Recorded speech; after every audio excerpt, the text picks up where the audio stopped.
పెళ్ళైనా పండగైనా వేడుక ఏదైనా పట్టుచీరల ప్రత్యేక వేదిక వారాహి సిల్క్స్. నమస్తే, వెల్కమ్ టు సుమన్ టీవీ. నేను మీ కృష్ణవేణి. ఒరాకిల్ ఒక్కసారిగా 30,000 మంది ఉద్యోగుల్ని తీసేయడంతో అనేక మంది అనేక ఇబ్బందులకు గురవుతున్నారు. తాజాగా నిన్ననే బెంగళూరుకు సంబంధించిన ఒక సాఫ్ట్వేర్ ఉద్యోగి కూడా ఏఐతో జాబ్ పోవడం వల్ల యుఎస్ నుంచి వచ్చి అదే వేదనతో రూమ్లో సూసైడ్ చేసుకోవడం, భర్తను ఉరికి చూసిన ఆ భార్య 18వ అంతస్తు నుంచి దూకి తను చనిపోవడం చూసాం. ఇక్కడ వ్యవస్థను తప్పుపట్టాలా, లేదా ఆ వ్యవస్థలో తెలియకుండా కూరుకుపోతున్న మనకంటూ లేని ఒక నిర్ణయాత్మక శక్తి లేని మన వ్యక్తిత్వాన్ని చూసి బాధపడాలా అర్థం కాని సిచ్యువేషన్కి వచ్చాం. ఒకప్పుడు తల్లిదండ్రులు ఏ సాఫ్ట్వేర్ జాబులు చేయకుండానే వీళ్ళందరినీ పెంచి పెద్ద చేసి చదివించి విదేశాలకు పంపించగలిగినప్పుడు ఒక్క ఉద్యోగం పోతే ప్రాణాలే తీసుకోవాలి, ఇంకా మేము బ్రతకలేమనే సిచ్యువేషన్కి రావడం వెనుక కారణం ఏంటి? ఇంత బలహీనమైన యువత ఎందుకు ఇంత మానసిక బలహీనతకు వీళ్ళు గురవుతున్నారంటే ఎక్కడ ఆన్సర్ లేదు. మనం చదువుకుంటున్న చదువులా, లేకుంటే ఆ చదువులు చెప్తున్న అందులో ఉన్న సిలబసా? అంటే జీవితానికి, వ్యక్తిత్వానికి, ధైర్యానికి, కనీసం బ్రతకడానికి ఉపయోగపడని సిలబస్ను దేనికి వేసి కొట్టుకోవాలో అర్థం కాని సిచ్యువేషన్ ఎందుకు వస్తుంది? సరే, చదువులు పాఠశాలలు వీటిని పక్కన పెడదాం. తల్లిదండ్రులు ఒక ధైర్యాన్ని అందించలేకపోతున్నారా? మిమ్మల్ని కరెక్ట్ అందరూ ఇంజనీరింగ్, అందరూ బీటెక్ చదవాలి, వేరే కోర్సులు ఉండొద్దు, అసలు బీటెక్ చదవని వ్యక్తులు సమాజానికి పనికిరారన్నట్టుగా మైండ్ని మోటివేట్ చేసే బంధువులా, చుట్టాలా, ఫ్రెండ్సా, లేకుంటే సొసైటీ, దేన్నైనా అనండి, దానికి లోబడి బీటెక్ తప్ప ఇంకో చదువు లేదని చదువుకుంటున్నారు. ఆ తర్వాత వెంటనే లక్ష్యం ఏంటి? సాఫ్ట్వేర్.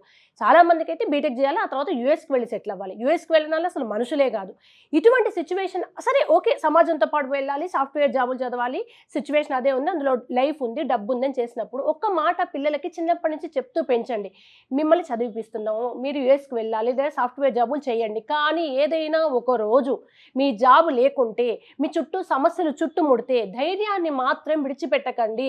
మేమంతా ఏ జాబులు లేకుండా కష్టాన్ని నమ్ముకొని, ధైర్యాన్ని నమ్ముకొని, మేమేం ఇంజనీరింగ్ లేకుండా కూడా మిమ్మల్ని పిల్లల్ని చదివిపించాం కదా, ఇవాళ మీరు కూడా మీకు జాబ్ పోతే బతకగలుగుతారు, పోషించగలుగుతారు అనే ఒక్క ధైర్యాన్ని నూరిపోయండి. ఇవాళ మన స్కూల్స్ నుంచి కాలేజెస్ వరకు సిలబస్ మారాల్సిన అవసరం ఉంది.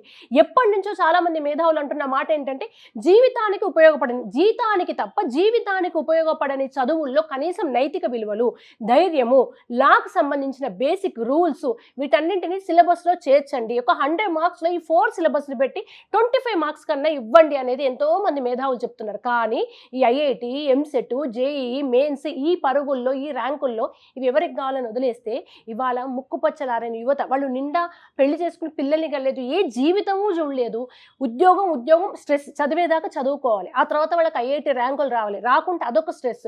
ఇంత చేసి అమెరికాకు పోయి ఉద్యోగం చేస్తే అయిన వాళ్ళని అందరూ వదిలిపెట్టి ఆ డబ్బులకో డాలర్లకో ఇష్టపడో భయానికో బాధకో, వాళ్ళ జీవితాలు వాళ్ళకే తెలుసు, అక్కడికి పోయి సంపాదించి ఉద్యోగాలు పోయిన రోజు తట్టుకునే శక్తి లేక ఉరి పెట్టుకొని చనిపోతున్నారంటే ఇంత బలహీనమైన సమాజం. ఒకప్పుడు ఒక 40 ఏళ్ల క్రితం ఈ సాఫ్ట్వేర్ జాబులు ఏమి లేవే మనకు. రైతులు పొలం పండించుకొని కూలీ, నాలి, టీచర్ జాబులు, ప్రైవేట్ స్కూల్లో 5,000కి 10 గంటలు పనిచేస్తున్న ఎంప్లాయీస్ ఇప్పటికి ఉన్నారు. వాళ్ళు ఏనాడు సూసైడ్ చేసుకోవాలన్న ఆలోచనలకు రావట్లేదు. ఎందుకు సాఫ్ట్వేర్ ఫీల్డ్లో ఇంత మానసిక దౌర్బల్యం, ఇంత మానసిక బలహీనత ఏర్పడుతుంది?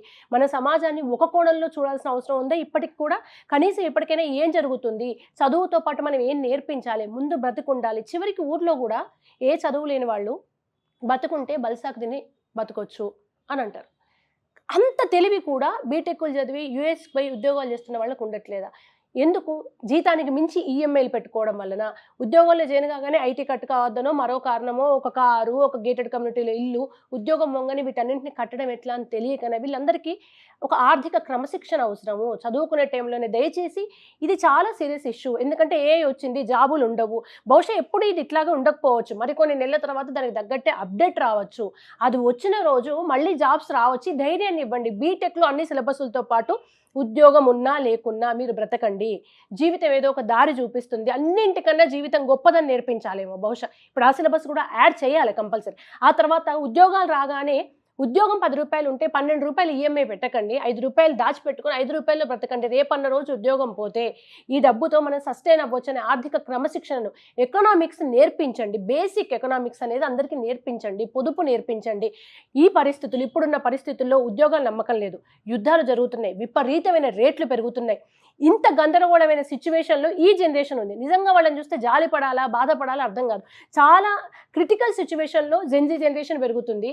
వాళ్ళ ఆలోచన వాళ్ళు అంత ఫాస్ట్గా, అంటే 30 సెకండ్స్కి మించి ఒక వీడియో కూడా చూడలేనంత ఫాస్ట్గా వాళ్ళ బ్రెయిన్ ఉంటే వాళ్ళ జీవితాన్ని ఏం అనాలిసిస్ చేస్తారు? కనుక వాళ్ళకు మంచి చెడు తెలియట్లేదు. పిల్లలకు చిన్నప్పటి నుంచి మీరు చెప్పండి, వాళ్ళు వింటారో వినరో తర్వాత సంగతి, కానీ చదువుకోండి, బీటెక్ చేయండి, ఫస్ట్ ఐఐటి టార్గెట్ చేయండి, లేకుంటే బీటెక్ చేయండి, లేదంటే యూఎస్ వెళ్ళండి, ఇవన్నీ ఓకే ఫైన్ చెప్పండి. మీ పిల్లలు బాగా సంపాదించాలని ఎవరికైనా ఉంటుంది, కానీ వాటితో పాటు బ్రతకండి. కష్టం వస్తే మీరు అస్సలు తడబడొద్దు. మీకు జాబు ప్రెజర్ అనిపిస్తే మీరే బయటకు వచ్చేయండి, కొన్ని రోజులు రిలాక్స్ అవ్వండి, జాబ్ పోయినా బాధపడకండి, మేమంతా ఉన్నాము, మనం కేవలం బేసిక్ నీడ్, తినడానికి ఇంత తిండి ఉంటే చాలు, ఆ తర్వాత ఎట్లయినా బ్రతకొచ్చు అనే బేసిక్ నేర్పించండి. ఇందులో కొంతమంది అనొచ్చు, మీకేంటి ఇట్లాగే చెప్తావు, ఉద్యోగం లేకుంటే బతకడం ఎట్లా అని. కన్విన్స్ చేయడం నేర్పించండి. అప్పులు ఉంటే ఆగమని చెప్పండి, సిచ్యువేషన్ని పోరాడడం నేర్చుకోండి. ఎందుకంటే 50 ఏళ్ల క్రితం ఆకలి, తినడానికి తిండి లేక పోరాడి ఆకలితో సహజంగా తిండికి లేక శరీరం కృషించి చనిపోయేది, కానీ నాకు దొరకట్లేదు అన్న, నేను ఆకలితో చనిపోయిన వాళ్ళు లేరు. కనుక సహజంగా మరణం వస్తే దాన్ని మనం ఏం చేయలేం, కానీ చివరి వరకు మరణం మన మొత్తాన్ని మనల్ని ఆవహించే చివరి క్షణం వరకు బ్రతకడం కోసమే పోరాడాలి. ముఖ్యంగా ఈ సాఫ్ట్వేర్ జనరేషన్, ప్రతి అబ్బాయి సాఫ్ట్వేర్ కాలేదు, ప్రతి అమ్మాయి సాఫ్ట్వేరే, పెళ్ళిళ్ళకి కూడా సాఫ్ట్వేర్లోనే ఇచ్చి చేస్తాము. ఇంకా ఇప్పటికి కూడా ఇంటర్మీడియట్ తల్లిదండ్రులు పిల్లలు ఇప్పటికీ ఐఐటి చదవాలి, బీటెక్ చదవాలి. అసలు ఏం జరుగుతుంది, వచ్చి ఏమవుతుందో అది లేదు. లక్షలాది మంది పిల్లలు ఎంపీసీ చదువుతున్నారు, వాళ్ళంతా రేపు ఇంజనీర్లు అవుతారు. వీళ్ళందరూ మళ్ళీ ఒక 5 ఏళ్లలో బయటకు వచ్చి ఉద్యోగాలకు ఎక్కుతారు. ఈ మాయలోంచి, ఎవరో పన్నిన ఈ పద్మ వ్యూహంలోంచి బయటకు వచ్చి ఫస్ట్ జీవితం ఒక గొప్పతనాన్ని, జీవితాన్ని ఆస్వాదించడం గురించి, గ్రౌండెడ్గా ఏం లేకున్నా కూడా భోజనం చేసి తినే మందం సంపాదించి బతుకుతున్న ఎంతోమంది కూలి చేసుకున్న పేదల ధైర్యాన్ని రోజు చూపిస్తూ పెంచండి. దయచేసి వస్తుంది, చాలా ఇబ్బందికరమైన పరిస్థితులే ఉండొచ్చు కానీ ప్రతి సమస్యకు ఎక్కడో ఒక చోట ఖచ్చితంగా పరిష్కారం ఈ విశ్వంలో ఉంటుంది. పరిష్కారం లేని సమస్యలు ఉండవు. దయచేసి తొందరపడి ఆత్మహత్యల దాకా వెళ్ళకండి. కొంచెం ఓపిక పడితే జీవితం కొత్త దారుల్ని ఖచ్చితంగా చూపిస్తుంది. చనిపోయిన ఆ ఉద్యోగికి, అలాగే ఈ 30,000 మంది ఎవరైతే జాబులు పోయే వాళ్ళందరికీ నిజంగా కొంచెం బాధగా ఉంది. సారీ చెప్తూ మంచి రోజులు వస్తాయి ఖచ్చితంగా. కాకపోతే కొంచెం టైం పడుతుంది, వెయిట్ చేయండి ప్లీజ్.